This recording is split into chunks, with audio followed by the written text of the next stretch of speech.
찬송가 288장 함께 찬양하시겠습니다. 찬송가 288장입니다.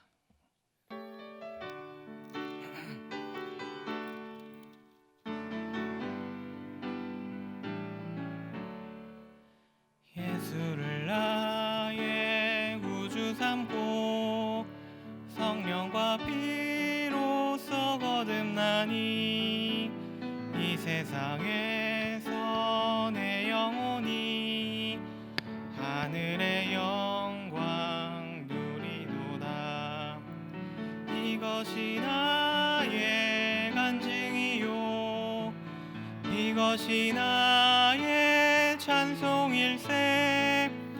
나 사는 동안 끊임없이 구주를 찬송하리로다. 온전히 주께 맡긴 내 영 사랑의 음성을 듣는 중에 천사들 왕래하는 것과 하늘의 영광 보리로다. 이것이 나의 간증이요 이것이 나의 찬송일세. 나 사는 동안 끊임없이 구주를 찬송하리로다. 주 안에 기쁨 누림으로 마음의 풍랑이 잔잔하니 세상과 나는 간 곳 없고 구속한 주만 보이도다. 이것이 나의 간증이요 이것이 나의 찬송일세. 나 사는 동안 끊임없이 구주를 찬송하리로다.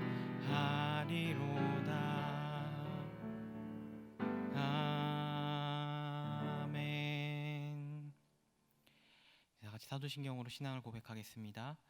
전능하사 천지를 만드신 하나님 아버지를 내가 믿사오며 그 외아들 우리 주 예수 그리스도를 믿사오니 이는 성령으로 잉태하사 동정녀 마리아에게 나시고 본디오 빌라도에게 고난을 받으사 십자가에 못 박혀 죽으시고 장사한 지 사흘 만에 죽은 자 가운데서 다시 살아나시며 하늘에 오르사 전능하신 하나님 편에 앉아 계시다가 저리로서 산자와 죽은 자를 심판하러 오시리라.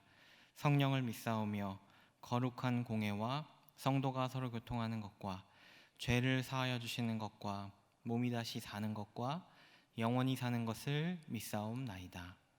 아멘. 예, 찬송가 289장 함께 찬양하시겠습니다. 찬송가 289장입니다.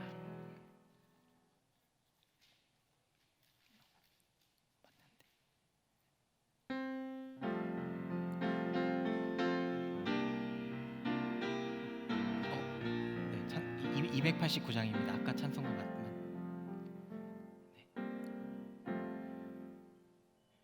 네. 289장입니다.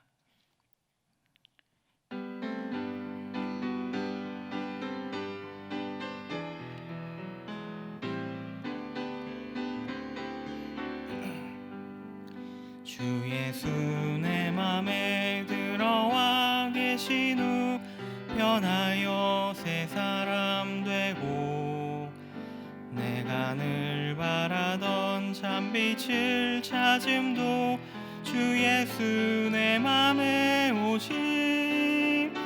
주 예수 내 맘에 오심. 주 예수 내 맘에 오심. 물밀듯 내 맘에 기쁨이 넘침은 주 예수 내 맘에 오심. 주 예수 내 맘에 들어와 계신 후 망령된 행실을 끊고 머리털보다도 더 많던 내 죄가 눈보다 더 희어 이루어졌네. 주 예수 내 맘에 오심, 주 예수 내 맘에 오심. 물밀듯 내 맘에 기쁨이 넘침은 주 예수 내 맘에 오심. 내 맘에 소망을 든든히 가짐은 주 예수 내 맘에 오심.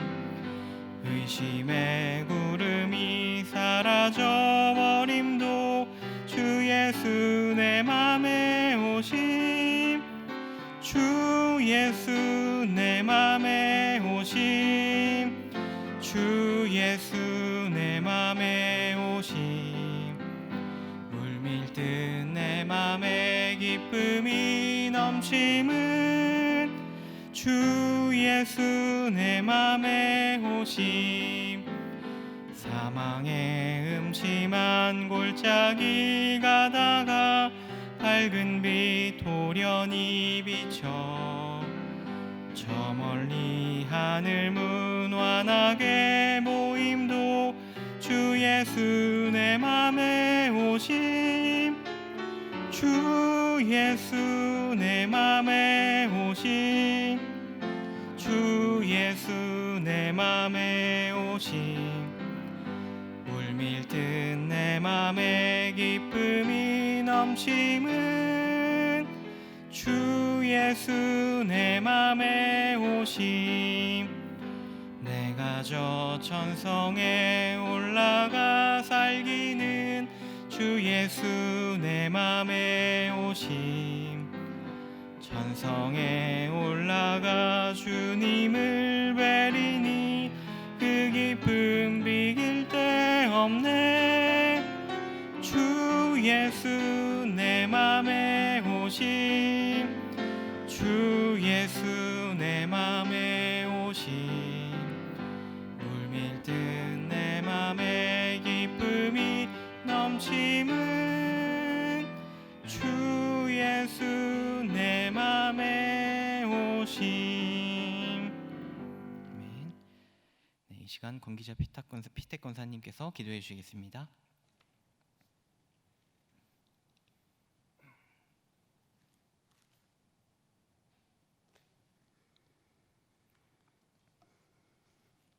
살아계신 하나님 아버지, 은혜를 감사합니다. 너희는 먼저 그의 나라와 그의 의를 구하라.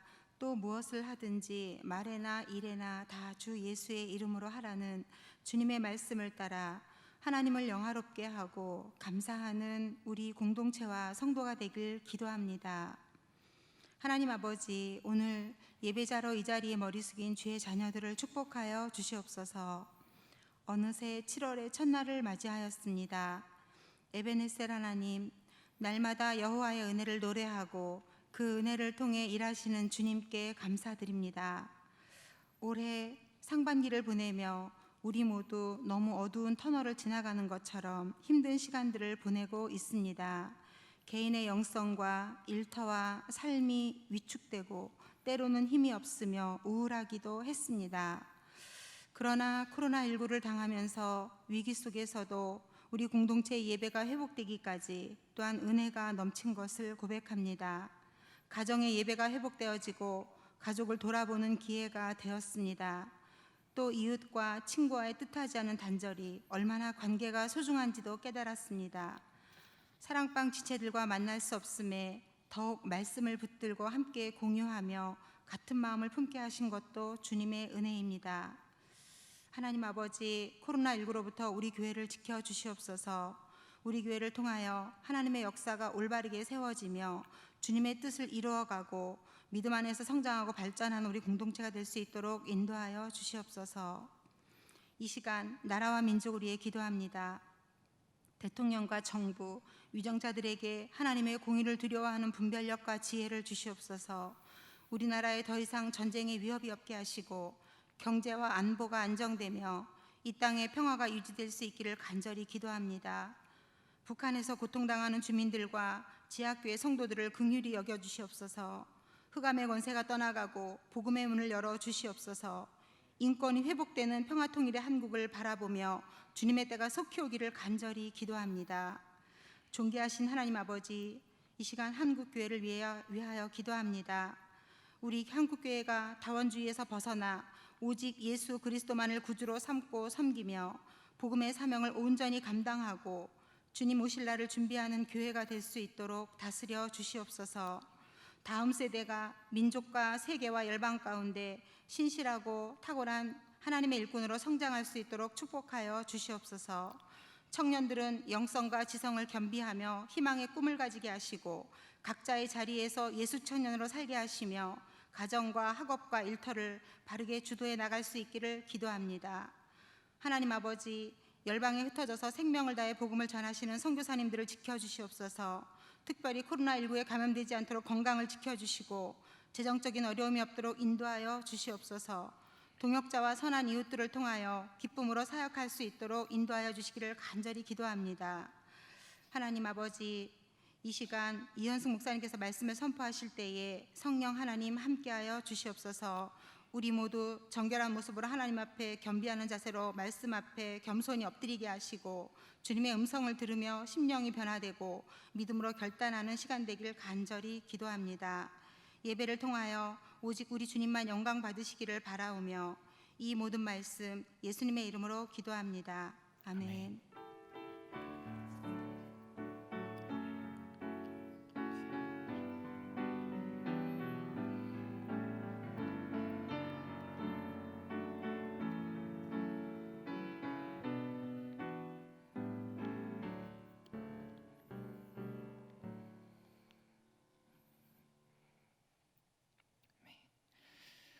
오늘 함께 나누실 말씀은 요한복음 5장 1절부터 9절까지의 말씀입니다. 신약성경 150쪽에 있는 요한복음 5장 1절부터 9절까지의 말씀입니다.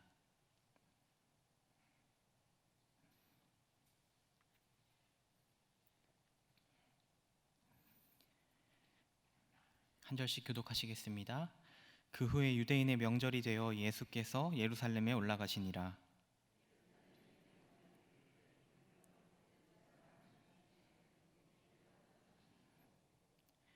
그 안에 많은 병자, 맹인, 다리 저는 사람, 혈기 마른 사람들이 누워 물의 움직임을 기다리니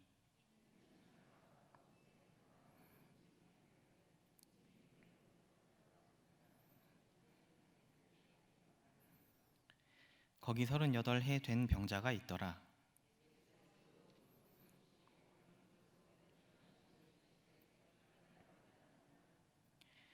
병자가 대답하되 주여 물이 움직일 때에 나를 못에 넣어주는 사람이 없어 내가 가는 동안에 다른 사람이 먼저 내려가나이다.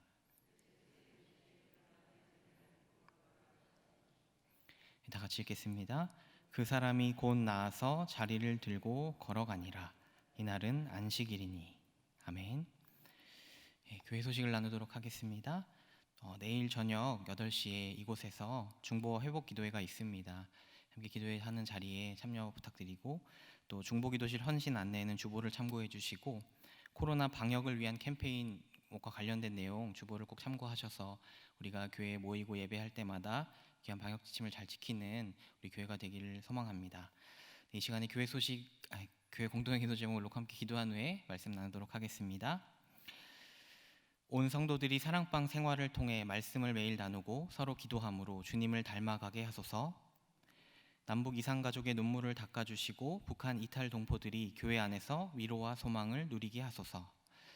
김윤태 전도사님 10시간의 수술을 잘 마치고 회복 중에 있다고 합니다. 회복의 모든 과정을 위해서 인도하시도록 기도해 주시고 또 계속해서 복음 전도자로 귀하게 쓰임받게 하도록 기도 부탁드리겠습니다. 이 세 가지 기도 제목을 놓고 이 시간에 다 같이 기도하시겠습니다. 사랑해 주님 감사합니다. 오늘도 우리를 또 이 자리로 부르시고 주님을 만나고 또 주님의 말씀을 듣게 하시니 감사합니다. 함께 모인 자리에서 예배할 때에 주님의 참된 은혜가 충만하게 부어지는 시간 되게 하여 주시옵소서. 주님, 무엇보다 우리 교회 온 성도들을 기억하시고 정말로 주님을 닮아가는 정말 참된 성숙과 변화가 있게 하여 주시옵소서. 그래서 하루를 살지라도 주님을 기쁘시게 하는 귀한 삶이 되게 하시고 무엇보다 말씀을 나누고 서로 기도함으로 정말로 주님이 기쁘시고 기뻐하시는 온전한 경건의 삶을 이루어가도록 붙들어 주시옵소서. 또한 남북 이산 가족을 기억하시고 그들의 마음을 위로하여 주시기를 간절히 소망합니다. 정말로 어려움 중에 북한을 이탈한 동포들도 주님 기억하시고 특별히 그들을 향하여 이 교회가 사랑을 베풀어 그들이 정말로 복음 안에서 잘 정착하는 귀한 사람들 될 수 있도록 붙들어 주시옵소서. 김재 전사님의 수술을 인도하신 주님께 감사드립니다. 앞으로의 모든 회복의 과정을 주께서 주관하여 주시고 정말로 깨끗하게 치유되어서 더욱 주님의 일에 온전히 쓰임받는 믿음의 사람 될 수 있도록, 그리고 그 가정이 정말로 귀한 복음의 통로가 되도록 주께서 사용하여 주시기를 간절하게 소망합니다. 사랑해 주님, 오늘도 귀한 예배의 자리에 나오게 하신 감사드립니다. 오늘도 우리가 함께 예배하는 가운데 주님께서 부어주시는 충만한 은혜를 누리게 하여 주시옵소서. 주님의 몸인 교회에 주신 복음의 말씀 안에서 풍성한 교제를 이루고 함께 돌아보며 기도함으로 서로를 세워가게 하여 주시고, 그렇게 모든 성도가 주님을 더욱 닮아가는 사랑방 교회가 되게 하여 주시옵소서. 남과 북으로 나뉜 역사 속에서 이별의 아픔을 경험한 가족들을 기억하시고 위로하여 주시고, 그들의 염원을 외면하지 마시어 주의 선하신 뜻을 이루어 주시옵소서. 북한을 이탈한 동포들도 복음 안에서 주의 위로와 소망을 경험하도록 그 걸음을 인도하여 주시기를 간절하게 소망합니다. 김은채 전도사님의 그 모든 수술의 과정을 인도하신 감사하고, 바라기는 이후의 모든 회복과 정말 치유의 과정을 온전히 주께서 주관하여 주시기를 간절하게 소망합니다. 그래서 깨끗이 치유되어 정말 주님을 기쁘시게 하는 일에 온전히 사용되게 하여 주시고, 그 귀한 가정이 하나님의 복음의 통로로 더욱 온전히 사용되게 하여 주시옵소서. 이 시간 말씀을 나누고자 합니다. 주께서 말씀하여 주시고 우리 모두가 주의 말씀을 온전히 깨닫는 귀한 시간 되게 하여 주시옵소서. 모든 것 주님께 감사드리며 우리 주 예수님의 이름으로 기도드립니다. 아멘.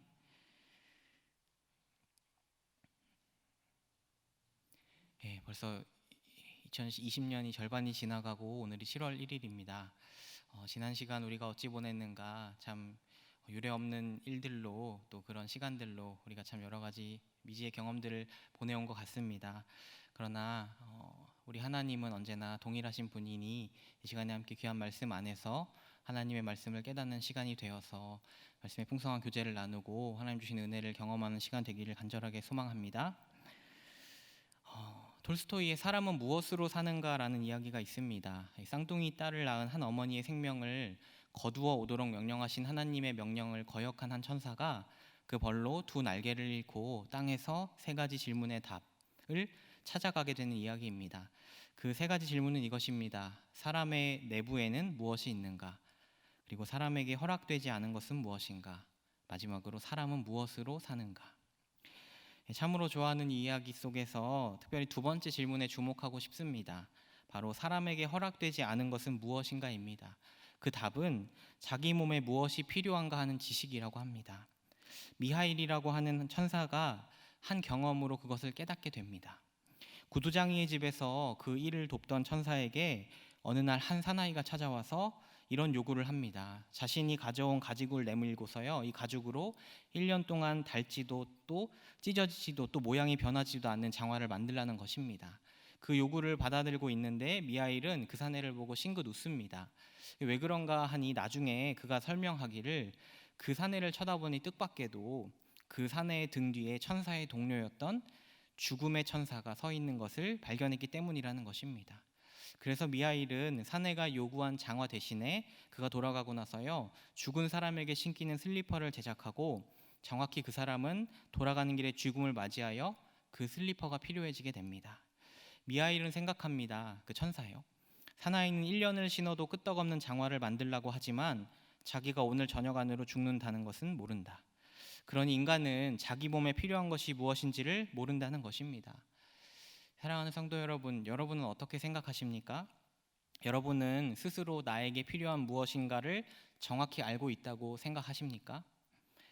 저는 이 이야기가 주는 교훈이 굉장히 울림이 있다고 생각합니다. 사람은 자신에게 정말로 필요한 것이 무엇인지 모릅니다. 왜냐하면 자신이 나아갈 바를 온전히 알지 못하니까요. 다만 과거에 비추어 예측할 뿐이죠. 그래서 사실은 수많은 사람은 진정 무엇이 필요한 것인가를 알기보다는요, 내가 원하는 것을 바라보며 살기 힘쓰지 않습니까? 내가 원하는 바가 무엇인지를 주목하고요, 그 원하는 것을 얻기 위해 우리는 열심히 공부하고 미래를 준비하고 또 예측하고 그렇게 하루하루를 살아가는 것이 아니겠습니까? 그렇습니다. 사람에게는 언제나 자기가 좋은 것을 택하고 싶은 본능은 주어졌는데 놀랍게도 정말로 자기에게 좋은 것이 무엇인지를 분별할 수 있는 지혜가 주어지지 않았습니다. 그래서 자기가 좋다고 여기는 것을 추구하며 살아가는 것입니다. 그런 점에서 참 복된 사실이 하나 있습니다. 무엇인가 하니 바로 하나님께서는 사람에게요 그 참된 지혜를 주시기 위해서 우리에게 복음을 주셨다는 사실입니다. 사람이라는 존재의 본질을 위해 가장 필요한 것이 무엇인가? 바로 창조주 하나님을 아는 지혜요, 또 우리를 구원하신 주 예수 그리스도를 믿는 믿음이라는 것을 복음 안에서 분명히 우리에게 가르쳐 주시지 않습니까? 사랑하는 성도 여러분, 우리가 주 안에서 받은 참된 믿음은요 분명히 우리에게 이 사실을 깨닫게 합니다. 저와 여러분은 믿음 안에서요 이 보화의 비밀을 알아서 정말로 가장 값진 보화를 누리는 사람으로 살아가고 있는 것 아닙니까? 이 사실에 대한 확신이 있으신가요? 믿음의 사람들은요 이 비밀을 분명히 알았습니다. 바울은 이렇게 고백합니다. 우리가 잘 아는 말씀인데요, 빌립보서 3장 7절과 8절의 말씀 우리 같이 읽도록 하겠습니다. 시작. 그러나 무엇이든지 내게 유익하던 것을 내가 그리스도를 위하여 다 해로 여길 뿐더러 또한 모든 것을 해로 여김은 내 주 그리스도 예수를 아는 지식이 가장 고상하기 때문이라. 내가 그를 위하여 모든 것을 잃어버리고 배설물로 여김은 그리스도를 얻고. 바울의 이 너무나 확신 있는 고백 안에는 그가 복음 안에서 깨달은 비밀이 무엇인가? 오직 주 예수 그리스도를 아는 것이 가장 귀한 일임을 알았다라 이렇게 고백하고 있지 않습니까? 더하여서 이런 수많은 고백들이 있지만 구약에도요 한 지혜자는 이렇게 말합니다. 잠언 9장 10절 말씀인데요, 여호와를 경외하는 것이 지혜의 근본이요 거룩하신 자를 아는 것이 명철이니라. 사랑하는 성도 여러분, 여러분께서는 정말로 주님을 알미 가장 귀하다 믿으십니까? 오늘 함께 나누는 말씀 속에서요 우리의 믿음을 한번 좀 들여다보기를 원합니다. 오늘의 본문은 어떤 명절에 예수님께서 예루살렘에 올라오신 행적을 소개하고 있습니다. 요한복음에는 이 특정 절기의 때에 벌어진 일들을 다룬 이야기들이 여러 차례 등장하는데, 특별히 오늘 본문은 오히려 어떤 명절이라고 특정하지 않으므로 다만 예수님께서 명절이기 때문에 예루살렘에 오셨다는 것을 설명하고 있습니다.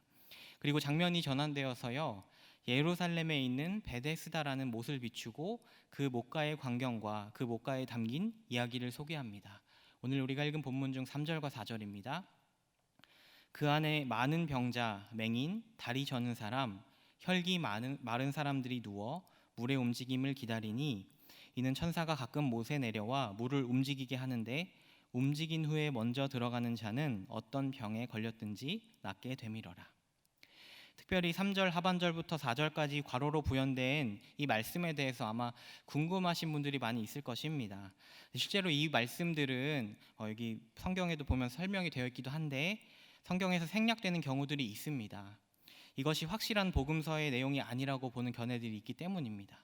근데 그럼에도 이 내용을 괄호로 처리해서 여기에 넣어 놓은 것은요 7절 말씀을 보시면 병자는 지금 이 부연되어 있는 괄호에 있는 내용을 토대로 자기의 믿음을 가지고 있음을 표현하고 있거든요. 그러니까 맥락상 그것을 조금 더 이해하기 좋도록 여기에 첨언해 놓은 것으로 맥락적 이해를 위해서 내용을 담은 것으로 보시는 것이 좋을 것 같습니다. 그리고 분명한 것은 이것은 실제로 천사에 의해서 일어나는 일이라고 보기보다는 다만 당시의 미신적인 신앙의 기록으로요, 그러니까 고대로부터 전해져 오는 어떤 기록을 이렇게 따와서 사람들에겐 이런 미신적인 신앙의 믿음이 있었다라는 것을 소개하는 것으로 보시는 것이 타당할 것입니다. 왜냐하면 우리가 읽은 본문의 그 어떤 기록에도 그 일이 실제로 벌어졌다는 것을 입증하고 있지 않고요, 오히려 고대의 기록을 살펴보면 이렇게 물이 동하는 것에 대해서 고대의 기록에는 아마도 이 물의 동요는 간헐천의 움직임이, 그러니까 물이 이렇게 팡 터져 나오는 그 간헐천의 움직임이 있을 때, 그래서 그 베데스다 못가에 물이 채워질 때 물의 움직임에 동함이 생겨났을 것이라고 보고요. 그러니까 간헐천에 물이 흘러나오면 우리가 흔히 온천물도 좀 효험이 있다고 생각하지 않습니까? 들어갔다 나오시면 피부가 반짝반짝해지시기도 하고 또 가벼운 피부의 어떤 질환들은 깨끗이 낫는 경험도 있지 않습니까? 당시 고대 사람들이 그런 간헐천이 흘러나온 중에 그 물에 들어가게 됐을 때 뜻밖의 효험을 발견하게 되고 그것이 전해지다 보니 고대에는 사람들에게는 마치 미신적인 신앙처럼 이 이야기가 전설과도 같은 이야기로 널리 퍼졌을 것이라고 보는 것입니다. 거기다가 이런 미신적인 이야기는 사실 사람들을 무언가 포기 못하게 하는 그런 기대감 있지 않습니까? 예를 들어 이런 것이죠. 혹시 물이 동해했는데 누가 먼저 들어갔는데 병이 안 낫는 것입니다. 그러면 미신이 아니라 왜 이런 일이 일어나지라고 생각할 때 대부분은 이렇게 해석하지 않을까요? 내가 바로 안 들어가서 그런 건가? 혹은 내 타이밍을 놓쳤나? 아니면 이번에는 천사가 내려온 게 아니라 바람이 불었었나? 뭐 이런 식으로 해석을 하고는 다시 마음을 다스리고 다시 기다리자. 아마도 그럴 수 있을 것이라고 충분히 생각이 되지 않습니까? 그러니까 이 셈에 분명히 사람들은 여전히 소망을 둘만 하다는 것이죠. 미신적인 신앙에 대해서요. 그리고 3절 상반절의 말씀은 이 3절 하반절과 4절에 있는 이 어떤 그 베데스다 목가에 있는 미신적인 신앙의 내용과 더하여서 그 목가의 모습을 우리에게 묘사하고 있습니다. 사실적인 묘사죠. 3절 상반절에 이렇게 되어 있습니다. 그 안에 많은 병자, 맹인, 다리 저는 사람, 혈기 많은 사람들이 누워 있었다. 이 미신과 그 목가에 대한 묘사가 함께 만날 때요, 우리는 사실 이 베데스다의 모습이 얼마나 절망적이었을지를 충분히 생각할 수 있습니다. 그곳에 수많은 병자가 있다고 합니다. 그 중에는요, 보지 못하는 시각 장애인이 있습니다. 여러분, 그들은 도대체 어떻게 물의 움직임을 체크하며 기다릴 수 있을까요? 다리 저는 사람이란 신체적인 부자유를 가진 사람들을 의미합니다. 그리고 혈기 마른 사람들이란 마비되는 질환을 가진 사람들입니다. 여러분, 아무리 생각해도요, 물이 움직일 때 들어가기에 유리한 집단은 결코 아니지 않습니까? 그런데 놀랍게도 그런 병자들이 그곳에 가득 모여 있더라고 성경은 묘사하고 있는 것입니다. 얼마나 묘한 긴장감이 감돌겠습니까? 그리고 또 절망이 그 목가를 지배할까요? 가고 싶지만 갈 수 없다는 생각을 하는 사람들이 참 많을 테지요. 자리를 뜰 수도 없을 것입니다. 누군가의 도움을 받는다면 물론 그건 참 좋은 행운이겠지만 그 환경상 얼마나 많은 사람이 그런 도움을 받을 수 있을까요? 왜냐하면 24시간을 함께 지켜야 할 텐데 누가 그렇게 옆에서 그것을 같이 지켜보며 또 때로는 물이 움직일 때마다 넣어주는 사람이 얼마나 많이 있을 수 있겠습니까? 그런데도 도대체 왜 그 사람들은 그 자리에 있는 것일까요? 아마도 병을 고치려고 이런저런 노력을 다 해봤지만 도저히 고칠 수가 없었기 때문이 아니겠습니까? 다른 본문에 등장하는 혈루증 앓던 여인이 그랬던 것처럼요, 자기가 가진 모든 것을 다 쓰고 오랜 세월을 고생해도 병을 고치지 못해서 이제 다른 기대는 가질 수가 없으니 이 목가의 미신에 자기 남은 삶을 거는 사람들이 모인 곳, 그곳이 바로 베데스다 목가입니다. 이 베데스다라는 말에 대해서 다양한 사본의 독법이 있어서요, 우리가 잘 알기로는 흔히 은혜의 샘이다 이렇게 표현을 하기도 하는데 또 어떤 경우엔 물줄기의 샘이다 이렇게 번역을 하기도 합니다. 근데 만약 이 베데스다가 은혜의 샘이란 이름이었다면 이보다 더 심한 비아냥이 있을까요? 은혜의 샘에 수많은 병자가 모여서요, 물의 동함만 기다리는데 그 동함이 있다고 한들 뛰어들 만한 여력이 되는 사람이 거의 존재하지 않았던 그 목가에 얼마나 은혜가 있었겠습니까? 성도 여러분, 저는 이 장면 들여다보면서요, 너무나 잔인한 한 가지 질문을 내뱉을 수밖에 없었습니다. 이 사람들에게 과연 소망이 있을까? 미신을 붙들고 있는 그들에게 과연 소망이 있을까? 그런데 도대체 그들은 왜 붙들고 있는 것일까요? 저는 어떤 이들은 분명히 여기에 진정한 소망을 두고 있을 것이라 생각합니다. 이 물이 움직이기만 하면, 그리고 내가 들어가기만 하면 나을 것이란 진짜 소망이요. 근데 또 어떤 이들은 아마도 분명히 그것이 미신일 것이라는 것을 알면서도요, 더 이상 다른 기대는 없다는 생각 때문에 그런 생각이 있었다고 분명히 생각합니다. 앞을 보지도 못하고요, 몸을 온전히 움직이지도 못하며 또 마비가 온 환자들이 모여든 그곳에서 그런 생각하는 사람도 있지 않았겠습니까? 사랑하는 성도 여러분, 저는 이 광경을 보면서요, 우리의 삶을 돌아봐야 할 필요가 있다고 생각했습니다. 여러분, 사람은 누구나 무언가를 염원할 수 있는 존재입니다. 그런데 그 무언가는 내가 원하고 바라는 간절함에 비해서요, 헛된 것일 수 있습니다. 그러니까 여러분도 지금 간절히 원하는 그것이요, 여러분에게 진정한 답이 아닐 수도 있다는 것입니다. 여러분이 오늘 마음속으로 염원하는 그 무엇은 정말 여러분을 살리는, 여러분에게 참된 소망이 있는 것이라고 생각하십니까? 그리고 정말로 확신이 있으십니까? 아니면 혹시 무언가를 염원하는 것 자체가 너무 익숙해서요, 그것이라도 바라고 싶은 마음이 있는 것은 아닙니까? 혹은 내게는 확신이 없는데요, 세상의 다수가 가진 확신 때문에, 혹은 여러 가지 삶의 다양한 이유 때문에요, 그것을 바라보는 것이 현명할 것만 같다는 생각 때문에 조금 막연함으로 그것을 바라보고 있습니까? 저는 여러분에게는 꼭 확신이 있기를 바랍니다. 그런데 그 확신은요, 그 확신은 이유는 여러분에게 좋은 것이기 때문이 아니라요, 여러분에게 정말 옳은 것이기 때문에 확신이 있는, 그리고 그것을 바라는 여러분들이 되시기를 간절하게 소망합니다. 예전에 매트릭스라는 영화를 보았습니다.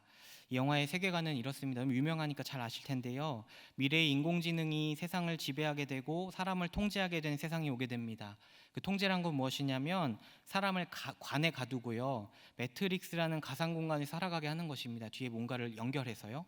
그리고 실제 세상에서는 사람은 여전히 관에 갇힌 채로 인공지능의 완전한 지배를 받게 되고, 인공지능이요, 사람을 막 관에 가두어 놓고는 재배하는 지경에 이르게 되는 현실을 보여줍니다. 이 사실을 알고 빠져나온 1단의 무리들이 인공지능의 세상을 무너뜨리고자 싸움을 하는 것이 바로 이 매트릭스의 내용입니다. 그리고 그 영화 중에 한 장면에서요, 그렇게 인공지능에 맞서 싸우는 한 무리들 중에 모피어스라고 하는 사람과 그의 일행이요, 이전에 그들과 함께 인공지능의 세상과 싸우다가 결국 배반하고 도망쳐 버린 동료를 다시 만나게 됩니다. 근데 그 동료를 어떤 장면에서 만나냐면, 그 동료가 매트릭스 가상현실 세계에서 이 맛있는 스테이크를 썰고 있는 상황 중에 만나는 것이죠. 그 상황 중에 맞닥뜨리게 됐을 때 그 배반했던 동료가 말하는 대사가 이것입니다. 나는 이 스테이크가 존재하지 않는다는 걸 알고 있다. 내가 그것을 한 조각 입에 넣을 때 매트릭스가 내 뇌에 대고 그것이 육즙이 많으며 맛이 있다고 말하는 걸 나는 안다. 그런데도 저항하면서 보낸 9년 후에 내가 깨달은 바가 무엇인 줄 아는가? 무지가 행복이라는 것이다. 결국 이 사람은 저항하며 마주하는 현실의 고달픔보다요, 매트릭스가 주는 즐거움을 택하여 그 노예가 되기로 작정했다는 것입니다. 사랑하는 성도 여러분, 우리는 분별력 있는 확신에 머무는 사람들이길 원하고, 그것은 언제나 주 앞에 옳은 것이기를 간절하게 소망합니다. 우리의 열망이요, 오늘 우리가 바라는 그것이 정말로 참된 것이 되기를. 오늘 본문의 5절 말씀은 그 베데스다의 목가를 비추던 앵글을 이제는 목가 속의 한 사람에게로 옮깁니다. 5절의 말씀입니다. 거기 38해 된 병자가 있더라. 38년간 병을 앓은 한 사람, 그리고 그가 베데스다에 있다는 이 조합은요, 이 두 가지 사실의 조합은 우리에게 그 사람이 어떤 처지와 어떤 마음에 사로잡혔을지를 분명히 생각하게 합니다. 40년에 가까운 세월을 병으로 고생했고요, 앞서 말했던 것처럼 그 목가에 모여든 수많은 사람처럼 아마도 스스로 할 수 있는 방도를 다 찾아서 노력해봤지만 이미 좌절을 경험했고, 그의 삶에는요, 이미 많은 소망이 좌절되어서 여전히 베데스다 목가에 있는 것입니다.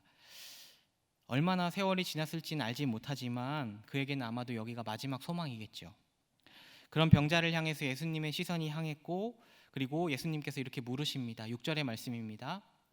예수께서 그 누운 것을 보시고 병이 벌써 오래된 줄 아시고 이르시되 내가 낫고자 하느냐?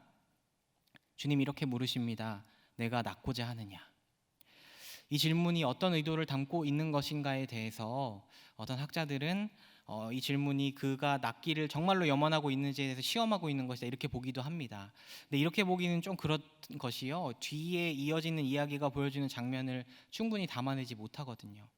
오히려 이 질문은 어떤 의도나 제한이 있다기보다는요, 순수한 질문으로 보는 것이 좋을 것 같습니다. 그러니까 그냥 너 정말 낫고자 하느냐라는 질문이요. 다만 이 질문이 주님에게서 나온 질문이기 때문에 아마 의미가 있을 것인데요, 이것은 이후에 함께 살펴보려고 합니다. 주님의 내가 낫고자 하느냐라는 그 질문에 병자는 이렇게 대답합니다. 7절의 말씀입니다.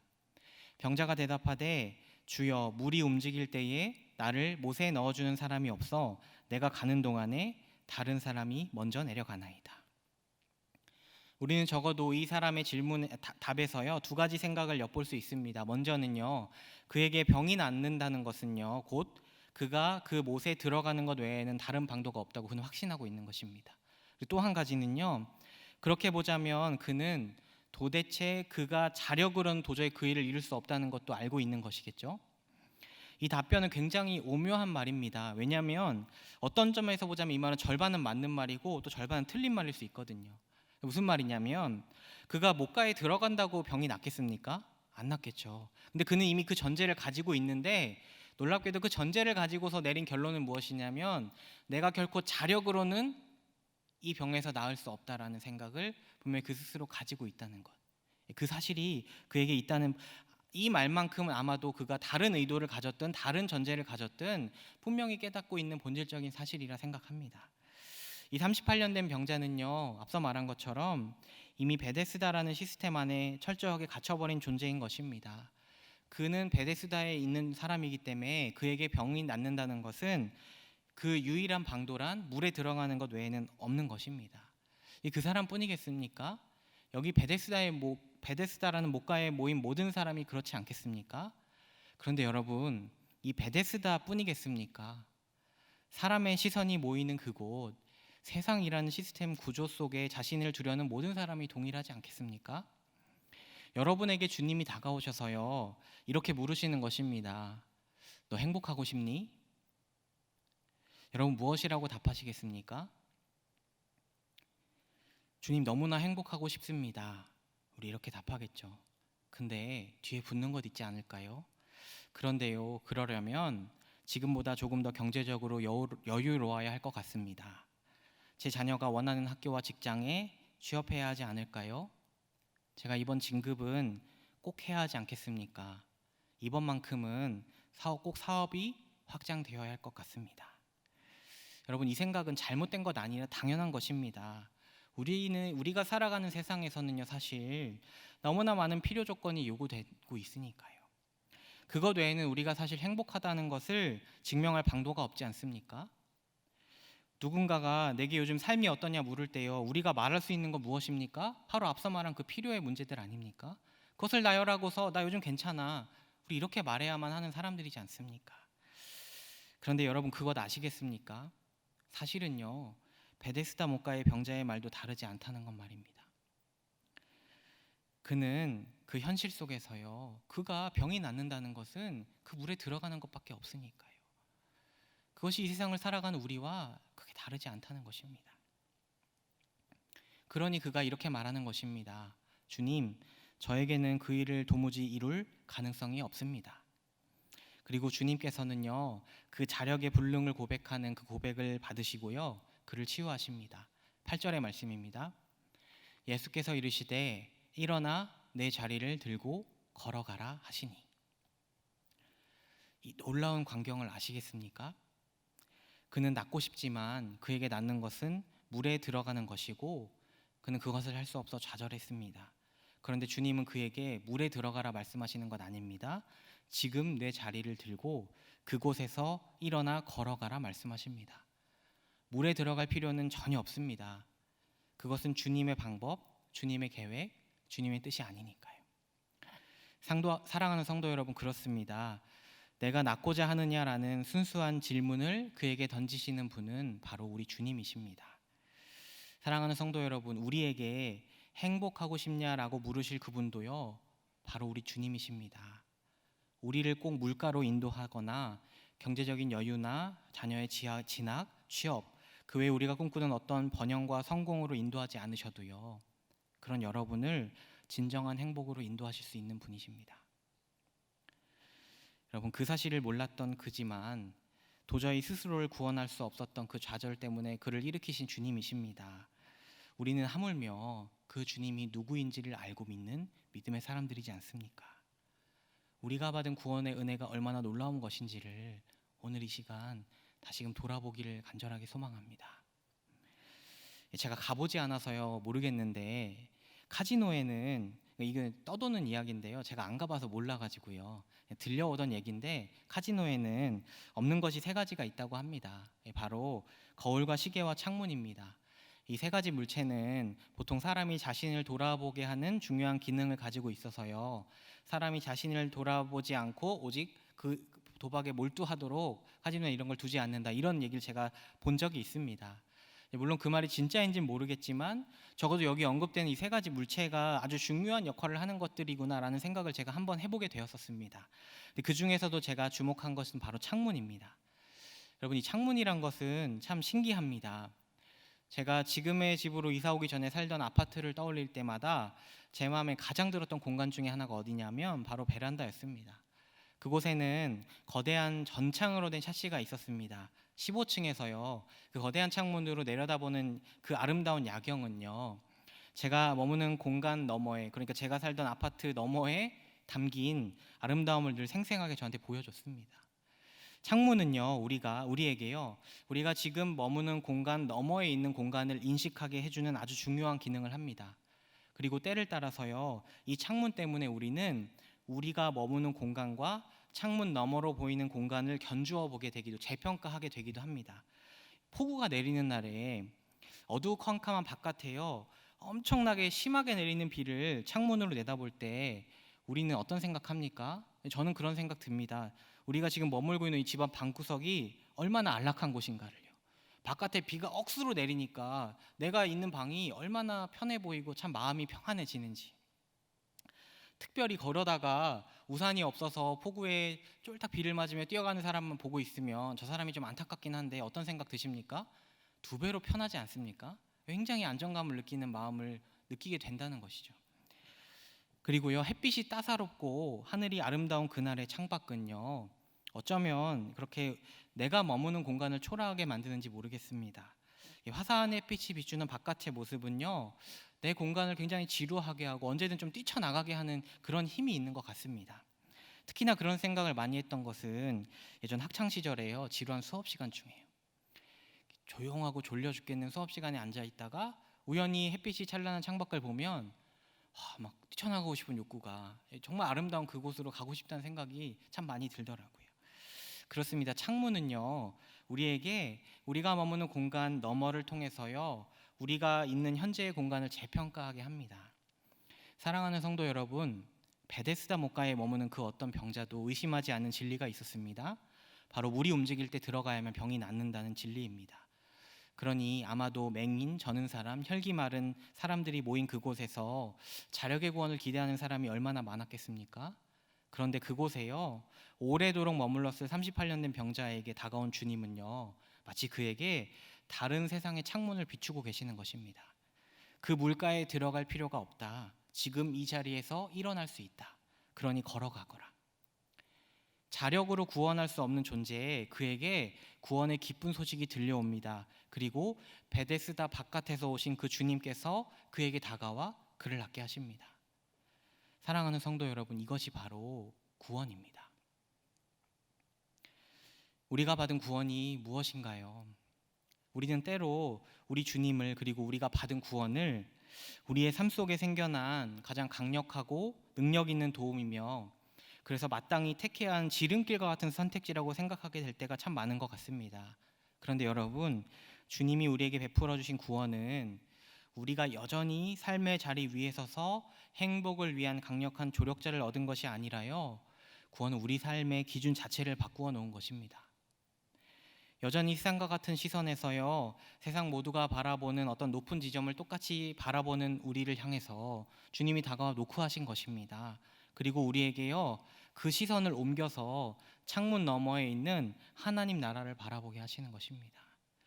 그러니 여러분, 우리의 행복의 기준이 바뀌는 것이고요, 무엇 때문에라는 수많은 필요의 조건이 아니라 우리 주님 때문에 행복하게 되는 것입니다. 우리의 세계가 온전히 뒤바뀌어서요, 주님이 함께 하시는 그 실존의 순간순간이 우리에게 주는 기대와 소망이 있는 것입니다. 내일을 떠올릴 때 주님의 인도가 있다는 기대 때문에요, 그 기대가 힘이 돼서 세상과 같은 현실을 살아가게 되는 것입니다. 주님을 더욱 의존하기 위해 기도하고요, 주님을 믿기에 한 걸음 기꺼이 내딛게 되는 것, 그것이 바로 우리가 받은 구원이 일으키는 변화입니다. 그렇게 기준이 온전히 뒤바뀌어버린 믿음의 사람들이 주는 고백이 성경에 얼마나 많이 있습니까? 우리 바울이요, 앞서 나눴던 말씀처럼 또 바울이 빌립보서 1장 20절 21절에 이렇게 고백합니다. 이 두 절의 말씀 같이 읽기를 원합니다. 읽겠습니다. 시작. 나의 간절한 기대와 소망을 따라 아무 일에든지 부끄러워하지 아니하고 지금도 전과 같이 온전히 담대하여 살든지 죽든지 내 몸에서 그리스도가 존귀하게 되려 하려 하나니 이는 내게 사는 것이 그리스도니 죽는 것도 유익함이라. 주님이면 족하다는 고백이 그 안에 있습니다. 구약에도요, 우리가 너무나 잘 아는 한 시인의 고백 있지 않습니까? 시편 23편 4절입니다. 이 말씀도 같이 읽기를 원합니다. 읽겠습니다. 시작.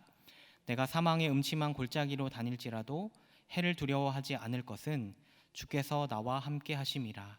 주의 지팡이와 막대기가 나를 안위하시나이다. 그는 주를 분명히 의지합니다. 그럼에도 놀랍게도 그는 사망의 음침한 골짜기로 다닐 수도 있습니다. 하지만 내 주의 안위하심을 믿기 때문에 그는 주의 동행으로 하루를 살아간다 고백하는 것입니다. 사랑하는 성도 여러분, 우리는 이 놀라운 은혜의 확신을 마음에 품은 사람들이지 않습니까? 요즘 우리는 우리의 삶에서 그리고 우리의 주변을 볼 때요, 즐거움을 나누기보다는 염려와 근심을 함께 나누어야만 하는 상황이 참 많습니다. 무엇보다 현실의 문제가 우리의 내일을 어둡게만 하는 상황 가운데서 그런 가운데 내어몰린 많은 분들이 있을 것입니다. 우리 모두가 맞이하게 되었고 또 바라보게 된 이 어려움 중에 있는 여러분을 생각할 때 저도 참 많은 고민과 생각을 하게 됩니다. 그런데 여러분, 다만 제가 믿고 확신하는 바 주의 말씀이 주는 이 메시지만큼은 의심할 여지 없이 확실하다는 것을 여러분 앞에서 전하고 싶습니다. 여러분, 사망의 음침한 골짜기로 다닐지라도 주께서 안위하십니다. 주님만으로 족하게 하십니다. 여러분과 저에게 그저 똑같은 일상의 삶 속에서요, 그저 부르짖을 수 있는 하나의 통로로 주님 존재하시는 것이 아니고요, 오히려 주님 때문에 살아가게 하십니다. 주님이 주신 은혜로 살아가게 하시고 주님이 베풀어 주신 산소망 하나님 나라를 바라보게 하시고요, 그 나라를 우리가 이르기까지 우리를 지키시고 우리를 도우십니다. 천국에 가기까지 저와 여러분은 이 땅에서요, 하나님의 자녀로 살아가는 것입니다. 우리 하나님 그런 우리를 위해서요, 영원까지 지키시겠다 말씀하시지 않았습니까? 그러니 여러분, 지금 우리에게 정말로 필요한 것은 여러분이 원하는 그것이 아니고 바로 주님이십니다.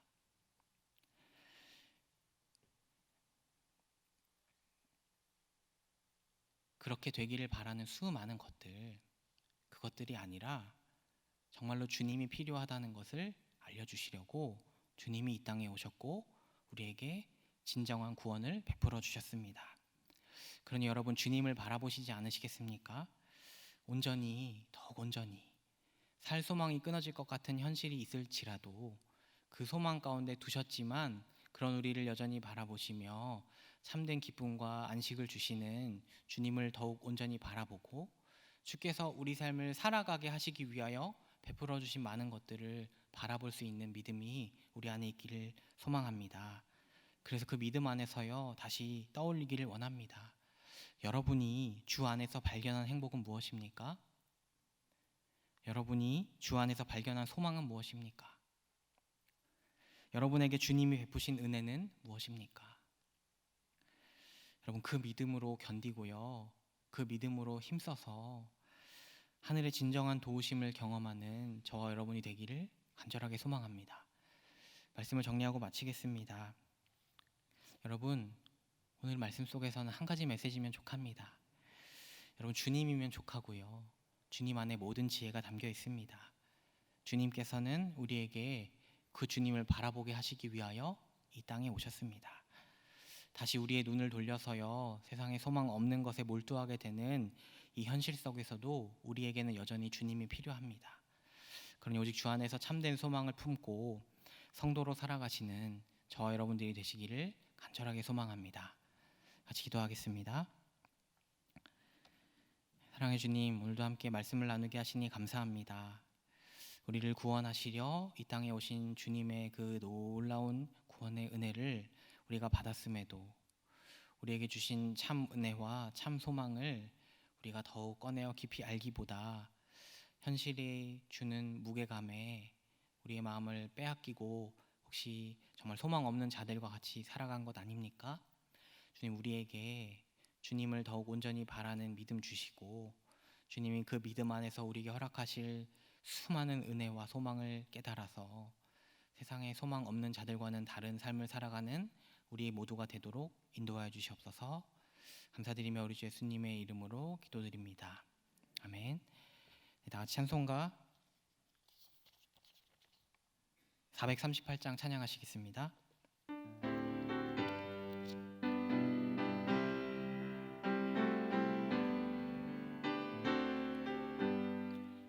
내 영혼이 은총 입어 중한 죄짐 벗고 보니 슬픔 많은 이 세상도 천국으로 화하도다.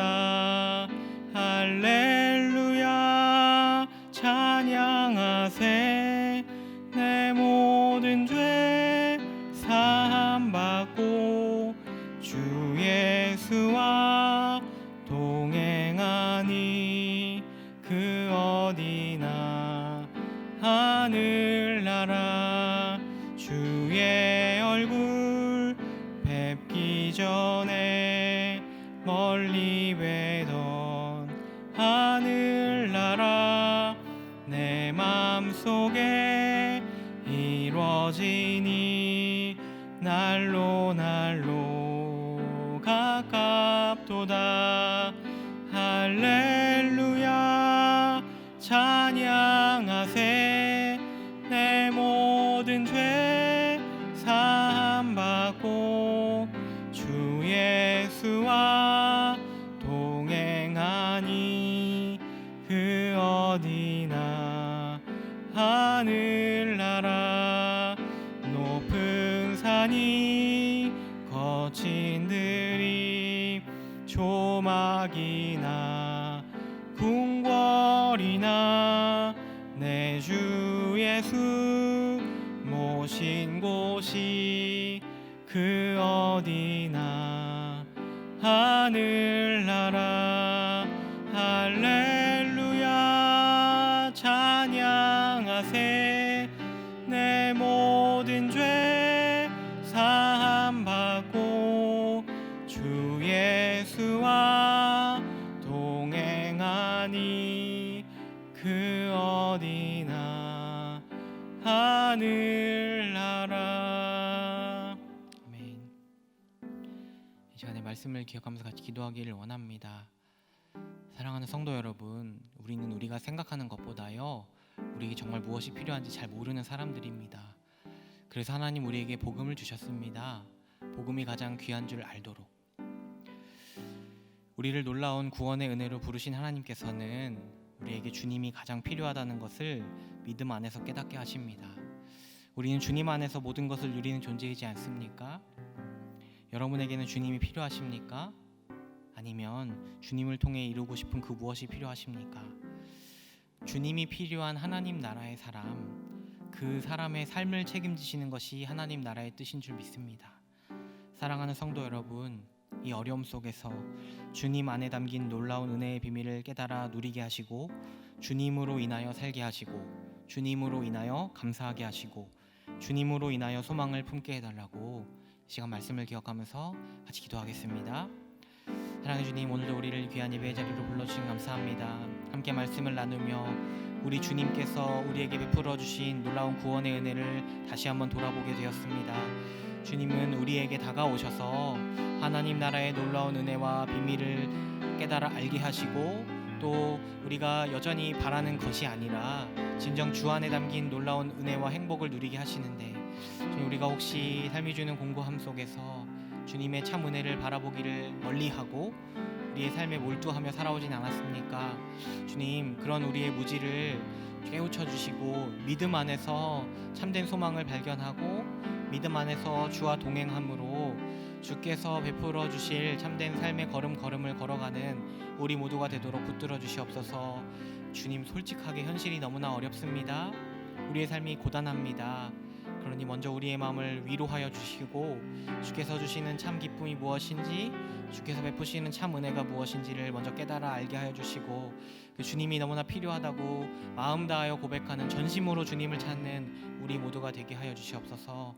그렇게 주님과 동행하는 삶을 살 수 있도록 주여 인도하여 주시옵소서. 사랑의 주님, 오늘도 함께 귀한 말씀을 나누었습니다. 우리 주님, 우리에게 참된 구원의 비밀을 깨닫게 하시고자 이 땅에 오셨는데, 혹시 우리가 주의 참된 은혜를 바라보기보다는 삶의 공고함 속에 우리의 필요를 따르는 여러 가지의 문제들 속에 몰두하여서 주님을 멀리하진 않았습니까?